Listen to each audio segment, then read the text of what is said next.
So students, आज जो हम लोग जो टॉपिक है हमारा टाइप्स ऑफ कंपनीज, हम कंपनीज आप देखेंगे कई तरह की कंपनियां होती हैं, तो आज हम वही डिस्कस करेंगे कि कंपनी कितने तरह की होती हैं और उनकी क्या खास बात होती है। ठीक है, तो आप देखो, सबसे पहले अगर आप टाइप्स ऑफ कंपनीज में देखेंगे तो तीन तरह की कंपनी होती है। एक होती है प्राइवेट कंपनी, एक होती है पब्लिक कंपनी, और एक होती है वन पर्सन कंपनी। तो प्राइवेट कंपनी और पब्लिक कंपनी तो आपने पक्का सुन रखा होगा, आई एम प्रीटी श्योर। लेकिन आपने वन पर्सन कंपनी कुछ बच्चों ने नहीं सुना होगा। वन पर्सन कंपनी नई ऐड हुई है। ठीक है, बहुत बहुत इंपॉर्टेंट है। मतलब अगर आप देखेंगे तो इसमें भी कुछ खास खूबियां हैं, वो भी हम डिटेल में पढ़ेंगे। तो सबसे पहले देखिए, टाइप्स ऑफ कंपनीज में हमें बेसिकली तीन टाइप लिखना है, एक प्राइवेट, एक पब्लिक और एक वन पर्सन कंपनी। ठीक है, मुझे कोई बताएगा कि पब्लिक कंपनी कौन सी होती है? पब्लिक तो की जो जो कंपनी है वो, गवर्नमेंट रन करती है। अच्छा, जो गवर्नमेंट रन करती है। तो फिर गवर्नमेंट कंपनी कौन सी है फिर? अगर ऐसी बात है तो एक तो गवर्नमेंट सर कंपनी भी सुना इसे होगा। सर प्राइवेट और गवर्नमेंट दोनों मिलकर चलाती है। अच्छा, और प्राइवेट कंपनी को खाली प्राइवेट इंडिविजुअल्स चलाते हैं, हैं? बिल्कुल यस सही है। अब यस चलो सर। देखो, अब हम डिटेल में एक बार डिस्कस करते हैं तो अपने आप ही क्लियर हो जाएगा। सबसे पहले आप देखोगे स्क्रीन पे अभी आएगा प्राइवेट कंपनी। तो देखिए प्राइवेट कंपनी होती क्या है, अगर आप देखेंगे तो प्राइवेट कंपनी एक ऐसी कंपनी है, इसके ना जो मीनिंग है ना, बड़ा ध्यान से लिखना नोटबुक में, क्योंकि अगर थोड़ा सा भी इधर उधर हुआ ना तो पूरा डेफिनेशन बर्बाद हो जाती है। देखिए, अ private company means a company which, private company वो कंपनी होती है। अब इनमें से हमने तीन पॉइंट लिखे हैं, ए बी और सी। ठीक है, अलग अलग कलर में हाईलाइट किया है मैंने। अब ध्यान रखना है, ये सब चीज होना चाहिए तभी जाके प्राइवेट कंपनी होगी, नहीं तो वो प्राइवेट कंपनी नहीं होगी। क्या? सबसे पहले, restricts the rights of members to transfer its shares. जो कंपनियां अपने मेंबर को अधिकार नहीं देती हैं कि वो शेयर्स को किसी और को दे सके, वो प्राइवेट कंपनी। जैसे मान लो अगर आपने प्राइवेट कंपनी का शेयर लिया हुआ है, तो आप अगर उसके मेंबर हो तो आपके पास राइट नहीं रहता है कि आप शेयर्स को किसी और को दे सके। जैसे मान लो मैंने एक प्राइवेट कंपनी का शेयर अगर ले रखा है, तो मैं अपने शेयर्स ना सिर्फ मेंबर्स को ही दे सकता हूँ, बाहर के लोगों को नहीं दे सकता। ठीक है, तो आउटसाइडर्स को नहीं दे सकता, मेरे पास रेस्ट्रिक्शन लगी रहेगी। तो सबसे पहले प्राइवेट कंपनी वो कंपनी है जो अपने मेंबरों को रेस्ट्रिक्ट करती है, यानी कि रोकती है शेयर्स को ट्रांसफर करने से। Number one. Number two, has a minimum of 2 and maximum of 200 member. इसके पास कम से कम 2 मेंबर होने चाहिए और ज्यादा से ज्यादा 200 मेंबर होने चाहिए। इससे ज्यादा मेंबर नहीं हो सकते, याद रखिएगा। अब आप ये ध्यान रखना, जो मेंबर रिटायर हो गए या छोड़ के चले गए उनको काउंट नहीं कर रहे हैं हम। प्रेजेंट सिचुएशन में क्या है, तो प्राइवेट कंपनी वो कंपनी है जिसके पास कम से कम 2 मेंबर होने चाहिए और ज्यादा से ज्यादा कितने मेंबर होने चाहिए स्टूडेंट्स? 200। Is it clear 200। यहाँ तक? हाँ। तीसरा, सर लेकिन 10। हमारी गवर्नमेंट ने तो 50 तक अलाउड कर रखा है। बेटा वो पार्टनरशिप है, फिर भूल रहे हो आप कंपनी पढ़ रहे हो, आप पार्टनरशिप का बता रहे हो। पार्टनरशिप में था वो, समझे? यस जिसमें सर। दो या दो से ज्यादा लोग मिलके काम करते थे। यहाँ पे पार्टनरशिप नहीं है ये, दिस इज अ कंपनी। ठीक है, तो इसके पास कम से कम 2 मेंबर होने चाहिए और ज्यादा से ज्यादा 200 मेंबर्स हो सकते हैं। Is it clear now? Yes sir. Sir अगर दो तीसरा, डज, मेंबर होंगे तो, हाँ, सर अगर 2 मेंबर्स हैं तो पार्टनरशिप भी हो सकती है फिर तो। लेकिन हमने पार्टनरशिप का इसके लिए जो इन्होंने डॉक्यूमेंट वगैरह बनवाया होगा, ये इन्होंने कंपनी का बनवाया होगा ना। इन्होंने articles of association, memorandum of association, foundation of a company, certificate, ये सब लिया होगा इन्होंने, उसके बाद ही इन्होंने यस। किया। ठीक है, तो इन्होंने क्लियरली मेंशन किया होगा कि ये हमारी कंपनी है, ना कि पार्टनरशिप। पार्टनरशिप एक्ट 19, पार्टनरशिप जो है 1932 में आता है, और पार्टनरशिप एक्ट 2013 में थोड़ा सा अमेंडमेंट हुआ है। लेकिन ये जो है 1956 और 2000 पार्टनरशिप कंपनीज एक्ट 2013 में रहेगा ये। ठीक है, तो उसके हिसाब से इसकी डॉक्यूमेंटेशन करवाई जाएगी। और तीसरा देखो क्या है, does not invite public to subscribe it securities. हम जैसे लोगों को ये बुलाती नहीं है कि आइए शेयर्स में पैसा लगाइए। जैसे आपको याद है उस दिन हम लोग जोमेटो में देखा था हमने, पब्लिक को सब्सक्राइब करने के लिए अलाउ किया हुआ था कि नहीं? Yes sir. तो अगर यस सर। ये क्या करते हैं, ये सिर्फ अपने मेंबरों को ही सब्सक्राइब करवाते हैं। मतलब इनके मेंबर ही शेयर्स खरीद सकते हैं, बाहर के लोग नहीं खरीद सकते। जैसे बाहर के लोग हम हैं, आप हैं, तो आप इनके शेयर्स नहीं खरीद सकते। अगर आप इसके मेंबर हो तभी आपको शेयर्स देंगे। अच्छा, मेंबर कितने हो सकते हैं? 200। 200 से ज्यादा मेंबर हो नहीं सकते। तो प्राइवेट कंपनी की खास बात क्या है कि ये जनरल पब्लिक को नहीं बुलाती है शेयर्स खरीदने के लिए। ये सिर्फ मतलब अपने ही मेंबरों को ही खरीदवा सकती है शेयर्स, बाहर के लोगों को नहीं। तो ये 3 पॉइंट अगर हैं तो प्राइवेट कंपनी है, अगर ये 3 नहीं है तो प्राइवेट कंपनी नहीं है। क्या क्या 3 है? पहला कि ये अपने मेंबरों को रेस्ट्रिक्ट करती है, अगर उनके पास शेयर्स है तो बाहर वाले लोगों को नहीं बेच सकते। नंबर 2, इनके पास कम से कम 2 मेंबर होने चाहिए और ज्यादा से ज्यादा 200, अगर 200 से ज्यादा एक्सीड कर गए तो प्राइवेट कंपनी नहीं आएगी। तीसरा, does not invite public to subscribe its shares. Market में अगर ये पैसा रेज करती है तो जनरल पब्लिक से पैसे रेज नहीं कर सकती, सिर्फ अपने मेंबरों से पैसे रेज कर सकती। तो ये इसकी 3 खूबियां हैं। अगर ये 3 चीजें हैं तो प्राइवेट कंपनी है, अगर 3 चीजें नहीं है तो प्राइवेट कंपनी नहीं है। और एक और खास चीज, हमेशा ना ये अपने कंपनी, जो भी इस कंपनी का नाम होगा ना, अपने नाम के आगे ना इसने प्राइवेट वर्ड यूज किया होगा। तो देखो लिखा हुआ है कि it is necessary for a private company to use the word private limited after its name. तो हमेशा ये प्राइवेट लिमिटेड वर्ड यूज करेगी। तो अगली बार से कोई भी कंपनी आप देखते हो तो उसके नाम जहां एंड होगा वहां पे हमेशा प्राइवेट लिमिटेड वर्ड यूज किया हो। अगर प्राइवेट लिमिटेड है तो समझ जाना कि प्राइवेट कंपनी है। आगे बात समझ में आई? Yes sir. सर सर अगर हाँ, कंपनी को पैसे चाहिए और कोई भी उसका जो शेयर है उसमें जो ओनर्स हैं उसके, वो उसका शेयर खरीदने के लिए तैयार नहीं है तो वो पब्लिक से मांगेगी फिर? नहीं मांग सकती। अगर प्राइवेट कंपनी है तो नहीं मांग सकती, उसके रेस्ट्रिक्शंस है, यही उसकी मजबूरी है। अगर उसको मांगना है तो पब्लिक कंपनी बनना पड़ेगा उसको, ठीक है, और उसको रजिस्टर्ड करवाना पड़ेगा। और इतना आसान नहीं होता है मांगना। आप जनरल पब्लिक से मांगने के लिए कई साल तक आपको पहले तो बिजनेस करना पड़ेगा, कई साल हो जाएंगे तब जाके आपको सेबी लिस्ट करती है। ऐसा नहीं है कि ऐरा गैरा कंपनी कोई भी आ गया और आके शेयर्स मार्केट में इशू कर गया और लूट गया पैसे सबके। पहले आपको सेबी को देना पड़ता है नोटिस, इसका बहुत बड़ा प्रोसीजर, तब सेबी आपको अलाउ करेगी। इतना आसान नहीं है बेटा, बहुत मुश्किल और कॉम्प्लिकेटेड काम होता है इससे वो कराना, सर उस एक्सेप्ट। हाँ, रेपुटेशन तो होनी चाहिए, वरना क्या शेयर से होनी नहीं चाहिए? खरीद। सर हाँ, रेपुटेशन भी तो होनी चाहिए हमारा। बिल्कुल बिल्कुल होनी चाहिए। रेपुटेशन नहीं रहेगी तो कोई शेयर ही अप्लाई नहीं करेगा, कंपनी की बेइज्जती होगी इस वाला। अब जैसे जोमेटो देख लो, जोमेटो का उस दिन हमने देखा था ना, तो देखे देखे नहीं आपने कितना जल्दी उसके शेयर्स बिक गए। इनिशियल पब्लिक ऑफर उसका पहले ही खत्म हो गया, मतलब डेट अभी भी चल रही है लेकिन पहले ही क्लोज करके बैठे। अभी मैं अगर इसका जोमेटो का देखूंगा ना आईपीओ, तो अभी अगर मैं जोमेटो का आईपीओ देखूंगा ना स्टूडेंट्स, तो वो दिखाएगा क्लोज। क्यों? क्योंकि उसने पहले ही, उसकी रेपुटेशन इतनी ज्यादा है। ठीक है, तो आईपीओ ऑफ जोमेटो अगर मैं देखूं, देखो दिखा रहा हूँ, देखो आईपीओ ऑफ जोमेटो। अब उस दिन तो हमारा क्लोज नहीं था, लेकिन मैंने इवनिंग में देखा था खरीदने के लिए, मैंने खुद भी ट्राई किया था देखूं, तो वो उस समय क्लोज हो चुकी थी। अब अगर आप देखेंगे ना तो इस समय ये क्लोज हो चुकी है। अगर मैं यहाँ पे देखूं, ये इस समय क्लोज हो चुकी है, यहाँ पे देखना पड़ेगा, ढूंढना पड़ेगा मुझे। ठीक है, ये 2 दिन पहले का न्यूज है, देखते हैं। ये क्लोज हो चुका है इतना मुझे पता है, जोमेटो के शेयर्स ना क्लोज हो चुके हैं।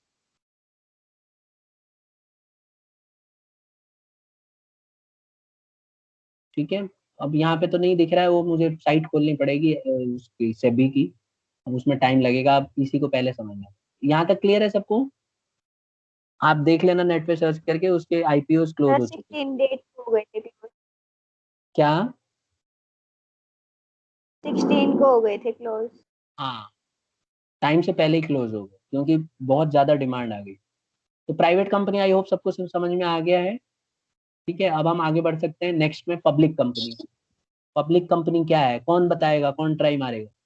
देखते हैं कितना सही होता सर पब्लिक कंपनी वो होती है जिसमें गवर्नमेंट और प्राइवेट कंपनी कोलैबोरेशन करते हैं, मतलब वो है। दोनों कंपनी को रन। अच्छा, और कुछ? देखो, कभी भी ना पब्लिक कंपनी को जब एक्सप्लेन करेंगे ना तो हमेशा ना हम डेफिनेशन को यूज करते हैं। ये जो 3 टर्म है ना, इसको हमेशा यूज करना, ध्यान रखना। इसी को पढ़ने में मतलब आपको आगे चल के, जब इसको, इतने ही डेफिनेशन को 3-3 घंटे लग जाते हैं समझने में, बहुत ही बहुत ज्यादा कॉम्प्लिकेटेड और बहुत इन डेप्थ होती है। तो अगर कभी कंपनी लिखो, क्योंकि ये एक्ट में है, तो एक्ट के हमें एक एक लाइन को ध्यान से समझना चाहिए, क्योंकि अगर जरा सा भी आप लिखोगे ना इधर उधर तो वो डेफिनेशन को मैच नहीं करता। देखो यहाँ पे कह रहा public company as per the companies act 2013 या प्रीवियस एक्ट भी लिख सकती हो। A public company is the one which public company उसी को माना जाएगा जिनमें ये 3 खूबियां हो। क्या क्या? पहला, has a minimum of 7 members and no limit on maximum member. अगर इसका मिनिमम मेंबर 7 है, कम से कम 7 होने चाहिए। अगर 7 से कम हो गए तो ऑटोमेटिकली वो शिफ्ट हो जाएगी, पब्लिक कंपनी नहीं रहेगी। और मैक्सिमम कोई लिमिट नहीं होती, मतलब कितने भी मेंबर हो सकते हैं। तो अगर मिनिमम मेंबर 7 है और मैक्सिमम अनलिमिटेड है तो ये पब्लिक कंपनी में आ सकती है। दूसरा, has no restriction on transfer of security. इस पे कोई रेस्ट्रिक्शन नहीं होता है स्टूडेंट्स, मतलब सिक्योरिटीज को ट्रांसफर करने का कोई रेस्ट्रिक्शन नहीं है। आप आसानी से इसके सिक्योरिटीज को जो है ट्रांसफर कर सकते हैं, बेच सकते हैं। और तीसरा है, इट इज नॉट। हाँ, सर यहाँ पे सिक्योरिटी का क्या मीनिंग है? सिक्योरिटीज का मतलब है शेयर्स, डिबेंचर्स, जो भी आपने शेयर्स खरीदे हैं, डिबेंचर्स खरीदे हैं, बॉन्ड्स खरीदे हैं, वो सब। ठीक है, यस। हम डिटेल में पढ़ेंगे आगे चल के। देखो कंपनी ना सिक्योरिटीज में सब आ जाता है, तो अब हमने उतना पढ़ा नहीं है इसमें, तो हम पढ़ेंगे तो मैं बताऊंगा। अभी फिलहाल आप ये समझ लीजिए कि जब पैसा कंपनी रेज करती है तो वो मार्केट में शेयर्स इशू करती है, डिबेंचर्स इशू करती है, ठीक है, पब्लिक डिपॉजिट्स इशू करती है, और भी इस तरह से बहुत सारी चीजें हैं उसके पास ऑप्शन। तो ऐसे में क्या होता है, उनको हम सिक्योरिटीज। तो ये इसके पास जो है, जो भी मेंबर होते हैं ना पब्लिक कंपनी के, उनके पास कोई भी रेस्ट्रिक्शन नहीं है। जब मन करे आप अपने शेयर्स बेच सकते हो। जैसे मान लो आपने पब्लिक कंपनी के 200 शेयर खरीद लिए, अब आप कभी भी उनको ट्रांसफर कर सकते हो, आपको कोई कभी कंपनी मना नहीं करेगी इस बात के लिए।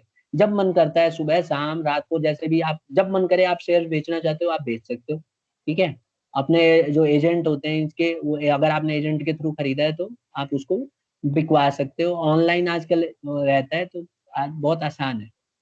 ठीक है, और तीसरा है, it is not prohibited from inviting the public to subscribe to its security. तीसरा सबसे खास मुझे अच्छा लगा कि इसमें क्या होता है कि कोई प्रोहिबिशन नहीं है। ये कंपनी जब पैसा रेज करना है तो जनरल पब्लिक से पैसा रेज कर सकती है, मंगा सकती है ओपनली, तो इनके ऊपर कोई रेस्ट्रिक्शन नहीं है। लेकिन प्राइवेट कंपनी में देखा था ना आपने, रेस्ट्रिक्शन था। वहां आप सिर्फ मेंबरों से ही पैसे मंगा सकते हो। यहाँ आपको ऐसी कोई टेंशन लेने की जरूरत नहीं है, आप किसी से भी पैसे मंगा सकते हो। बाहर के किसी भी लोगों से पैसे मंगा सकते हो, आप LIC से मंगा सकती हो, किसी बैंक से मंगा सकती हो, कोई खासम खास लोग हैं उनसे भी मंगा सकती हो, जनरल पब्लिक से भी मंगा सकती हो, हमारे जैसों से। ठीक है, तो आपके लिए कोई रेस्ट्रिक्शन नहीं है। अगर आप पब्लिक कंपनी हो तो you can raise money from outsiders, from the general public. अच्छा, एक और खास बात, कभी भी पब्लिक कंपनी ना अपने नाम के आगे हमेशा पब्लिक लिमिटेड यूज करेगी। समझे? तो पब्लिक लिमिटेड यूज जब करेगी तो समझ लीजिए वो public company, private limited use करेगी तो प्राइवेट कंपनी है। Is it clear to everybody? Yes sir. ठीक है, हाँ सर लेकिन इसमें तो सर प्राइवेट भी मतलब बी बी है, तो सर ये फिर प्राइवेट वाले ये नहीं कहते हमारा नाम भी आना चाहिए? क्या मतलब? सर जैसे प्राइवेट और गवर्नमेंट मिलाकर चलती है ना, हम्म पब्लिक हम्म कंपनी को, तो सर प्राइवेट वाले ये नहीं कह सकते हमारा भी नाम आना चाहिए इसमें? नहीं, नाम तो कुछ भी रहेगा, नाम जो रखा है वो रहेगा। देखो नाम से फर्क नहीं पड़ रहा है, नाम तो जो भी है कंपनी का वो नाम रहेगा ही रहेगा। ठीक है, लेकिन उसके आगे ना पब्लिक लिमिटेड वर्ड यूज होगा बस। नाम के एंड में पब्लिक लिमिटेड लगाएंगे जिससे कि कॉमन लोगों को पता चल जाए। जैसे अगर आप कोई कंपनी का नाम पढ़ते हो तो आपको ये पता नहीं है, हजारों लाखों कंपनियां हैं, तो सबके तो याद रखोगे नहीं आपकी कौन प्राइवेट और कौन पब्लिक है। तो इसीलिए गवर्नमेंट ने रूल बना रखा है कि हर एक कंपनी को अपने नाम के आगे लिखना पड़ेगा, जिससे कि लोगों को पता चल जाए कि ये पब्लिक कंपनी है कि प्राइवेट। आई होप क्लियर हो गया होगा बात अब। Yes sir. है ना? जैसे मान लो आपको नाम लिखना है तो आपको प्राइवेट पब्लिक, जैसे मान लो कोई प्राइवेट कंपनी है तो पहले अपना नाम लिखने के आगे प्राइवेट लिमिटेड वर्ड यूज कर, और कोई पब्लिक कंपनी है तो अपना नाम लिखने के बाद पब्लिक कंपनी वर्ड यूज कर देगी, बस इतना ही है। ठीक है, अब देखो अभी जो हम टॉपिक पढ़ रहे हैं ना, अभी हम पढ़ेंगे privileges of private company against public company. मतलब प्राइवेट कंपनी को क्या फायदे हैं पब्लिक कंपनी के मुकाबले, प्राइवेट कंपनी को क्या एडवांटेज है। मतलब देखो प्राइवेट कंपनी, कोई कोई प्राइवेट कंपनी रखना चाहता है, कोई पब्लिक रखना चाहता है, तो दोनों में फायदा होगा तभी तो प्राइवेट कंपनी को क्या फायदा है प्राइवेट रहने। तो देखो उसके कई रीजन है। पहली बात, A private company can be formed only by 2 members, whereas 7 people are needed for a public company. सबसे पहला फायदा तो ये है कि प्राइवेट कंपनी को खाली 2 मेंबरों की जरूरत होगी, लेकिन अगर वो पब्लिक कंपनी बनाना चाहता है तो कम से कम 7 मेंबर उसको रखने पड़ेंगे। तो इसीलिए अगर उसके पास मान लो 3 मेंबर हैं या 4 मेंबर हैं या 2 मेंबर हैं, तो आसानी से प्राइवेट कंपनी स्टार्ट कर सकते हैं। तो इसीलिए स्टूडेंट्स प्राइवेट कंपनी बनाना आसान है, क्योंकि इसको 2 मेंबर के साथ भी स्टार्ट किया जा सकता है। ठीक है, जबकि अगर मान लो पब्लिक कंपनी है तो कम से कम उसको 7 मेंबर रखने होंगे। Number 1, is it clear to everybody? Yes Yes. Yes. Number 2, Yes, sir. दूसरा फायदा क्या है कि there is no need to issue a prospectus as public is not invited to subscribe to the shares of private company. देखो, इसको ना prospectus issue करने की जरूरत नहीं है। अब मैं आपको बताऊं प्रोस्पेक्टस क्या होता है। कि जैसे आप स्कूल में कहीं एडमिशन लेते हो तो आपने देखा होगा स्कूल वाले प्रोस्पेक्टस देते हैं, या कहीं आपके भाई बहन ने कॉलेज में एडमिशन लिया होगा तो कॉलेज का प्रोस्पेक्टस होता है, जिसमें लिखा रहता है कि हमारा प्लेग्राउंड है, पढ़ाई की ये सुविधाएं हैं, एकेडमिक हमने ये चीज रिजल्ट अचीव किया है, हमारे बच्चे स्पोर्ट्स में इतना आगे हैं। ये सारी चीजें उसमें लिखा रहता है, मतलब एक तरह से अट्रैक्ट करने का काम करता है। तो पब्लिक कंपनी को जब रेज करना होता है ना पैसे, तो वो प्रोस्पेक्टस इशू करती हैं और जनता को अट्रैक्ट करती हैं कि हमने, जैसे जोमेटो वाले का प्रोस्पेक्टस देखो, तो जोमेटो वाले का प्रोस्पेक्टस पता है, प्रोस्पेक्टस न्यूज़पेपर की तरह होता है, बहुत ज्यादा बड़ा होता है। और जो जो जिन्होंने इंटरेस्ट दिखाया होता है ना खरीदने के लिए शेयर, उनके पास वो प्रोस्पेक्टस भेजा जाता है, वो पढ़ सकते हैं उसको बकायदा, और अवेलेबल भी होता है। तो आप प्रोस्पेक्टस में पूरा डिटेल पढ़ सकते हो कि क्या क्या इनका प्लान है, आगे क्या क्या ये सोच रखा है इन्होंने, कैसे पैसे लगाएंगे, क्या करेंगे फ्यूचर में। फिर उसके बाद आपको तय करना होता है कि मैं ये शेयर्स खरीदूं कि नहीं खरीदूं। ठीक है, तो ये लोग प्रोस्पेक्टस इशू करते हैं बकायदा। तो इसके लिए अगर आप पब्लिक कंपनी हो तो आपको प्रोस्पेक्टस इशू करना पड़ेगा और तब जाके रेज करना पड़ेगा पैसा। लेकिन अगर आप प्राइवेट कंपनी हो तो आपको प्रोस्पेक्टस इशू नहीं करना है। ठीक है, आपको क्योंकि मेंबरों को ही खाली आप शेयर्स लेते हो, तो मेंबरों से आप आराम से ले लो, कोई जरूरत नहीं है आपको प्रोस्पेक्टस इशू करने की। लेकिन अगर आप पब्लिक कंपनी हो तो आपको ये करना पड़ेगा। आई होप क्लियर हो गया होगा सबको। Yes, sir. ठीक है, अब तीसरा, तो हमने दो क्या क्या पढ़ लिया बेटा। प्राइवेट कंपनी के फायदे क्या है पब्लिक कंपनी के मुकाबले? पहला फायदा तो ये है कि 2 मेंबर से स्टार्ट हो सकता है, इसको 7 लोगों की जरूरत नहीं पड़ेगी। दूसरा हमने पढ़ा कि जब इसे पैसा रेज करना है तो प्रोस्पेक्टस इशू करने की जरूरत नहीं है, अपने मेंबरों से ही आराम से मांग सकती है बिना प्रोस्पेक्टस। जनरल पब्लिक में प्रोस्पेक्टस इशू करने की कोई टेंशन नहीं है। तीसरा, allotment of shares can be done without receiving the minimum subscription. A private limited company can start business as soon as it receives the certificate of incorporation.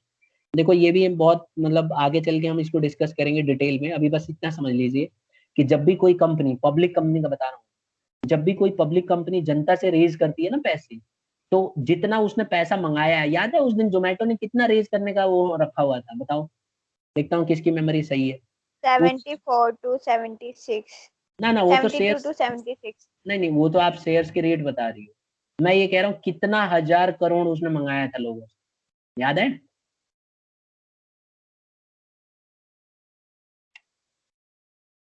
3,000 crore.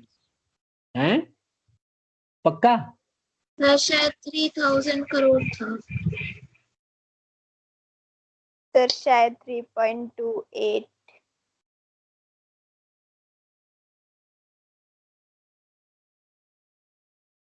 चलो मैं देख ही रहा हूँ, अब क्या इसमें चेक ही कर लेते हैं कितना है, मिल जाए तो। ये देखो,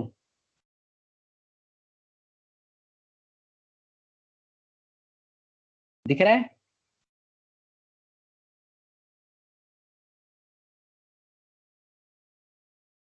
Yes, sir. तो मान के चलते हैं कि इसने जितना भी इसने मंगाया होगा ना पैसा, मान लो, अब मैं एक एस्टिमेट ले रहा हूँ, मान लो इसने 5,000 करोड़ अगर मंगाया, जैसे सपोज करो 3,000 करोड़ मंगाया, तो कई बार क्या होता है, ज्यादातर केसेस में 3,000 करोड़ से ज्यादा पैसे आ जाते हैं, तो इसको पैसे लौटाने पड़ते हैं अपने शेयरों। 3,000 से ज्यादा ले नहीं सकता, जितना इसने मंगाया उससे ज्यादा थोड़ी ना ले लेगा। लेकिन कई बार ऐसा भी तो हो सकता है कि 3,000 करोड़ मंगाया और आए सिर्फ 2,000 करोड़। तो अगर कोई कंपनी शेयर्स इशू करती है, अगर पब्लिक कंपनी है, और अगर उसका 90% शेयर्स का पैसा अगर नहीं मिलता, तो उसके सारे पैसे उसको लौटाने पड़ेंगे। अगर नहीं लौटाएगी तो उसके ऊपर पेनल्टी लगेगा, और वो भी एक टाइम पीरियड होता है 14 डेज का, उतने दिन के अंदर अंदर लौटाना पड़ता है। तो स्टूडेंट्स बहुत इंपॉर्टेंट है। तो प्राइवेट कंपनी को ऐसी टेंशन नहीं है, प्राइवेट कंपनी को जो पैसा मिल गया रख सकती है, लेकिन पब्लिक कंपनी में अगर पैसा कम मिल गया, जैसे मान लो किसी कंपनी ने 3000 करोड़ मंगाया, अब 3000 का 90% कितना होता है? 2700 करोड़। अगर उसे 2700 करोड़ से कम मिल गए ना, तो उसके सारे पैसे लौटाने पड़ेंगे, चाहे जिनसे रिसीव हुआ है उनको भी लौटाने पड़ेंगे। तो ये इसकी 90% कम से कम आपको मिलना चाहिए अगर आप पब्लिक कंपनी हो। तो यही चीज ये बता रहा है कि अगर मान लो आप प्राइवेट कंपनी हो और आपने पैसे रेज किए, तो अगर आपका मिनिमम क्राइटेरिया फुलफिल नहीं होता है तो भी आपको कोई दिक्कत नहीं है, आप उस फॉर्मेलिटी को पूरा कर सकते हो, मतलब आपको उसमें कोई टेंशन नहीं रहेगी।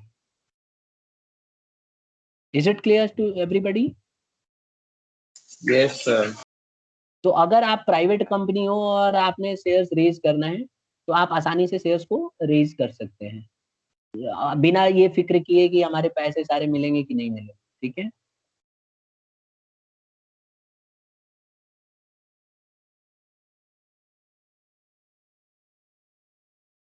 ठीक है स्टूडेंट्स, आगे बढ़े। Yes yes sir. सर। चौथा है, private company needs to have only 2 directors as against the minimum of 3 directors in the case of public company. देखो प्राइवेट कंपनी को एक सबसे बड़ा फायदा क्या है कि इसको कम ज्यादा मतलब ना कम से कम 2 डायरेक्टर रखने होते हैं, लेकिन अगर आप पब्लिक कंपनी स्टार्ट कर रहे हैं तो कम से कम आपको 3 डायरेक्टर रखना पड़ेगा। ठीक है, तो आप सबसे बड़ा फायदा ये है प्राइवेट कंपनी को कि आप 2 डायरेक्टर से भी काम चला सकते हो, जबकि अगर आप पब्लिक कंपनी बनाते हो तो आपको कम से कम 3 डायरेक्टर होने चाहिए। ठीक है, अब दोनों कंपनियों के अंदर कम से कम मतलब ज्यादा से ज्यादा 15 डायरेक्टर हो सकते हैं। तो याद रखिए, अगर आप प्राइवेट कंपनी हो या पब्लिक कंपनी हो, दोनों केसेस में आपके पास 15 डायरेक्टर्स मैक्सिमम से मैक्सिमम हो सकते हैं। Is it clear? तो अगर सर आपसे यहाँ पे जो हाँ बोलो। सर यहाँ पे जो डायरेक्टर है वो शेयर होल्डर्स में से ही है ना? बिल्कुल, ज्यादातर केसेस में डायरेक्टर्स जो हैं शेयर होल्डर्स ही होते हैं, लेकिन ऐसा कोई हार्ड एंड फास्ट रूल नहीं है। बट मोस्टली आप देखेंगे जो डायरेक्टर्स चुने जाते हैं, they are one of the board of director, they are one of the shareholders. ठीक यस है, sir. Sir public but company में भी नहीं है, डायरेक्टर शेयर होल्डर्स ही होते हैं। पब्लिक में भी प्राइवेट में भी। Okay sir. बट ऐसा कहीं लिखा नहीं है कि डायरेक्टर बनने के लिए आपको शेयर को होल्ड करके रखना पड़ेगा, ऐसा जरूरी नहीं है। क्या पता आपको स्पेशल डायरेक्टर के तौर पे चुन लिया जाए, बट जनरली क्या होता है कि जब शेयर होल्डर जो होता है उसी में से किसी को चुना हो जाता है, पर इतना तो यार शेयर्स खरीद ही लेगा वो। ठीक है, तो इतना जनरली रहता है ये चीज। अच्छा दूसरी बात ये बताऊं, यहाँ पे मैंने लिखा है ना मैक्सिमम 15, तो अब किसी किसी स्पेशल प्रोविजन में अगर क्या कंपनी चाहे तो 15 से ज्यादा रख सकती है? तो आंसर है हाँ, स्पेशल प्रोविजंस के थ्रू रख सकती है, 20 तक ले जा सकती है, लेकिन ऐसा देखने में जल्दी आता नहीं है, बहुत रेयर केसेस में ऐसा हो सकता है अगर चाहे कंपनी। अंडरस्टूड? वो हम बाद में पढ़ेंगे बहुत डेप्थ में, जब पढ़ेंगे तब कॉलेजेस में आप पढ़ेंगे। ठीक है, अभी फिलहाल हमें यही पढ़ना है कि मैक्सिमम 15 हो सकते हैं बोर्ड ऑफ डायरेक्टर्स, और मिनिमम 2 और 3। 2 किसके लिए? प्राइवेट कंपनी के लिए। 3 किसके लिए? पब्लिक कंपनी के लिए। अच्छा एक और है 5th point, a private company is not required to keep an index of members while the same is necessary in case of public company. देखो इसको सिंपल भाषा में समझा दूं, जब बोर्ड ऑफ डायरेक्टर, जब एनुअल जनरल मीटिंग बैठती है ना बेटा, तो वहां पे ना एक इंडेक्स तय किया जाता है। इंडेक्स में लिखा जाता है कि इतने मेंबर होंगे तो कम से कम इतने, मतलब अगर मेंबर हैं तो इतने लोग बैठने चाहिए उस मीटिंग में, तो उसको इंडेक्स ऑफ मेंबर्स बोलते हैं, कि मीटिंग में जितना आपने बुलाया उसमें से कितने लोग कम से कम होने चाहिए तभी मीटिंग मानी जाएगी। अब जैसे मान लो 1000 लोग हैं तो 1000 पे कम से कम 5 तो मेंबर हो वहां पे, ऐसे क्राइटेरिया है। हम ये क्राइटेरिया बाद में डिटेल में डिस्कस करेंगे। मतलब आप ऐसे समझ लीजिए कि जब एनुअल जनरल मीटिंग बैठती है तो उसमें मिनिमम होता है कि इतने लोग अटेंड करने चाहिए वो मीटिंग। अगर उतने लोग नहीं पहुंचते हैं, मीटिंग किसी वजह से नहीं अटेंड करते हैं, तो ऑटोमेटिकली वो जो एनुअल जनरल मीटिंग है वो कैंसिल हो जाएगी, और मैं पहले भी बता चुका हूँ करोड़ों का नुकसान होगा कंपनी को, और उसके बदले दोबारा कोई डेट फिक्स करना पड़ेगा, फिर बुलाना पड़ेगा। तो इसीलिए इंडेक्स का होना बहुत जरूरी है प्रॉपर, मतलब इतने लोगों की जितने रिक्वायरमेंट है। अगर आप प्राइवेट कंपनी है तो इसमें जरूरत नहीं है, लेकिन अगर पब्लिक है तो आपको ये इंडेक्स पूरा करना पड़ेगा, तभी जाके आप उस क्राइटेरिया को फुलफिल कर पाएंगे। आ गया समझ में पब्लिक कंपनी और private company yes students? Sir जो इंडेक्स है जो पब्लिक कंपनी में बनता है उसमें कम से कम मेंबर मेंशन होते हैं, लेकिन जो प्राइवेट कंपनी है सर उसमें अगर अगर बहुत सारे मेंबर्स को बुलाए और उनमें से एक ही मेंबर आता है बस, तो उस केस में तो बोर्ड डायरेक्टर की मीटिंग स्टैब्लिश नहीं करी जा सकती ना, तो इंडेक्स उसमें भी होना चाहिए। देखो ऐसा है कि प्राइवेट कंपनी में ना इसकी कोई रिक्वायरमेंट नहीं है, सही बताऊं आपको। प्राइवेट कंपनी में ऐसा कहीं नहीं लिखा है कि आपको इतने मेंबर का होना जरूरी है जब एनुअल जनरल मीटिंग चल रही हो। मतलब इनफैक्ट जब इनकी मीटिंग चल रही होगी तो ऐसा कुछ कंपलसरी नहीं है, एक्ट में नहीं लिखा है। और हम लोग बेटा एकदम रूल्स के हिसाब से ही पढ़ेंगे, हम अपनी नहीं चला सकते। तो अगर वो एक्ट में लिखा है कि भाई ऐसे सिचुएशन में कोई कंपलसरी नहीं है इंडेक्स का होना, तो प्राइवेट कंपनी में कोई इंडेक्स नहीं रहेगा तब भी मीटिंग मानी जाएगी। अब आप इतना तो समझदार हो ही कि मीटिंग होगी तो एक आदमी तो रहेगा, मीटिंग अकेले थोड़ी ना कंडक्ट करेगा। लेकिन पब्लिक कंपनी में उस इंडेक्स का होना जरूरी है। और ये इंडेक्स ना ऐसे दिया जाता है कि 1,000 अगर मेंबर हैं तो इतने आने चाहिए, ठीक है, 10,000 हैं तो इतने आने चाहिए, 1,00,000 हैं तो इतने आने चाहिए, ऐसे ऐसे करके दिया रहता है। तो इस उसी हिसाब से इसमें होने कंपलसरी। लेकिन प्राइवेट कंपनी में ऐसा कुछ रूल नहीं है। आई होप क्लियर हो गया होगा पॉइंट। Yes sir. तो कौन मुझे बता रहा है कि प्राइवेट कंपनी को कैसे डिफाइन करेंगे? देखता हूँ कौन बताता है। What is private company? A private company is the one विच, आप बताइए तीन, ABC। जो पब्लिक से पैसे रेज नहीं कर सकती। Very good. और सर इसमें मिनिमम मिनिमम और 2 मैक्सिमम मेंबर्स होते हैं और 200 maximum member 200 members. Very good very good. तीसरा तीसरा ट्राई करो, शाबाश। और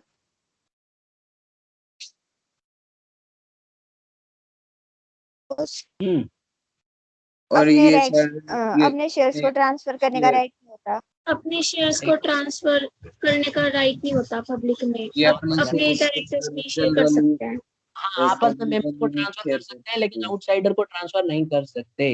तो ये तीन था, ABC। एक और मैंने अलग से लिखवा रखा था, याद है?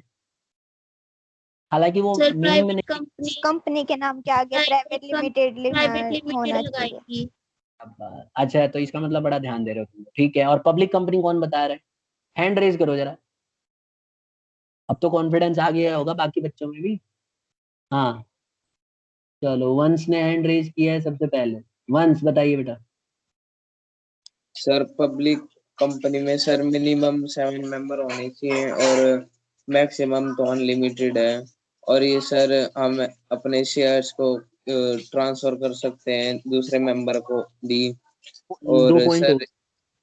और सर कंपलसरी है कि पब्लिक कंपनी के नाम के पीछे पब्लिक लिमिटेड ऐसा लिखा होना चाहिए। ये C पॉइंट नहीं है, ये अलग से मैंने लिखवाया है, ध्यान रखना, लॉ को फॉलो करो। आप C पॉइंट बताओ। ये भी सही है। C पॉइंट क्या है? सर सी पॉइंट में वो अपना पैसा पब्लिक से भी रेज कर सकती है।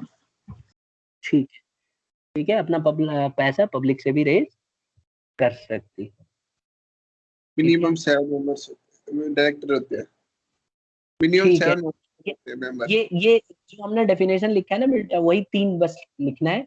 बाकी आप इसके फीचर्स में ये सब लिखते रहो, कोई दिक्कत नहीं मुझे। ठीक है, तो ये दो, यही चीज पे ध्यान रखना, ABC पे, क्योंकि एक्ट में यही 3 चीजों पे ज्यादा फोकस दिया है। अब हम आ जाते हैं 1% कंपनी, आज का सबसे जबरदस्त टॉपिक, 1% कंपनी। देखो इसके ऊपर अभी ये बनाई गई है, ज्यादा पुरानी नहीं है।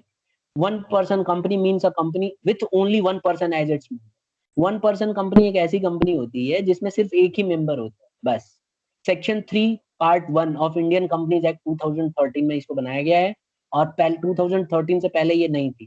तो याद रखिए, बस यही डायलॉग लिख दीजिए कि 1% company means a company with only 1% as its members. ठीक है। अब देखिए यहाँ पे ये 11th क्लास का मैंने यहाँ पे लगाया हुआ है, 1% कंपनी का। यहाँ पे 11th क्लास की बुक का ये, only a natural person with Indian citizen and resident in India. 1% company की सबसे कैरेक्टरिस्टिक क्या है, पहला फीचर क्या है कि ये एक नेचुरल पर्सन होना चाहिए और भारत का नागरिक होना चाहिए। ध्यान रखना, भारत का नागरिक होना कंपलसरी है। अगर भारत का नागरिक नहीं है तो 1% कंपनी में नहीं आ सकता। अब इसमें देखिए 2 चीजें दी हैं, shall be eligible to incorporate a 1% company, खाली भारत का नागरिक होगा तभी जाके रजिस्ट्रेशन होगा, नहीं तो नहीं होगा। And shall be nominee for a sole member of a 1% company. और अपनी कंपनी का एक ही जो है नॉमिनी होना चाहिए। मतलब ऐसा ना हो कि कोई और 1 पर्सन कंपनी है और उसने इसको नॉमिनी बना रखा हो, तो दो जगह नॉमिनी हो जाएगा ये। तो इसीलिए ये नॉमिनी होना चाहिए, सोल मेंबर होना चाहिए नॉमिनी का। ठीक है, तो 1 पर्सन कंपनी के अंदर अकेला नॉमिनी होना चाहिए। ऐसा ना हो कि कहीं और दूसरी कंपनी में भी काम कर रहा हो। तो ये इसकी खास बात है। ठीक है, कोई भी पर्सन, देखो दूसरा वाला पॉइंट है, no person shall be eligible to incorporate more than 1 person company और become a nominee of more than 1 company. कह रहा है कोई भी पर्सन 1 पर्सन कंपनी में तभी माना जाएगा जब वो एक ही जगह नॉमिनी हो और एक जगह से ज्यादा कंपनी में काम ना कर रहा हो। क्योंकि अगर ऐसा कर रहा होगा तो फिर उसे हम 1 पर्सन कंपनी से रिजेक्ट कर देंगे। ठीक है, माइनर मेंबर नॉमिनी नहीं बन सकता। No minor shall be become a member और a nominee of a 1 person company. 1 person company जब भी बनती है तो 1 पर्सन कंपनी में एक ही पर्सन होता है ना, मान लो अचानक उसकी डेथ हो गई तो कौन बनेगा, तो उसका नॉमिनी मांगा जाता है। तो नॉमिनी कभी भी माइनर पार्टनर को आप, मतलब माइनर इंडिविजुअल को आप मेंबर को नॉमिनी नहीं रख सकते। ठीक है, और इस तरह की जो कंपनियां है ना, such company can not carry out non banking financial investment. Non banking financial investment ये लोग नहीं कर सकते। ठीक है स्टूडेंट्स, तो ये इसकी कुछ खास बातें हैं। हम अगली क्लास में इसको और डिटेल में करेंगे। मतलब इसको काफी डिटेल में मैं सोच रहा हूँ, इसको 1 पर्सन कंपनी को हम और ज्यादा करें। बुक में आपको ज्यादा नहीं मिलेगा, लेकिन हम लोग अरेंज कर सकते हैं और इसको और ज्यादा डिटेल में डिस्कस करेंगे। ठीक है, मैं चाहता हूँ पहले आप इतना बना लो नोट्स, और ये कैरेक्टरिस्टिक्स अगली क्लास में हम और डिटेल में डिस्कस करेंगे। फिर पब्लिक कंपनी प्राइवेट कंपनी का डिफरेंस पढ़ेंगे डिटेल में, और इसके फीचर्स पढ़ेंगे 1 बाय 1। ठीक है स्टूडेंट्स, तो आज हम इतने पे ही क्लोज करते हैं। ठीक है, यस सर।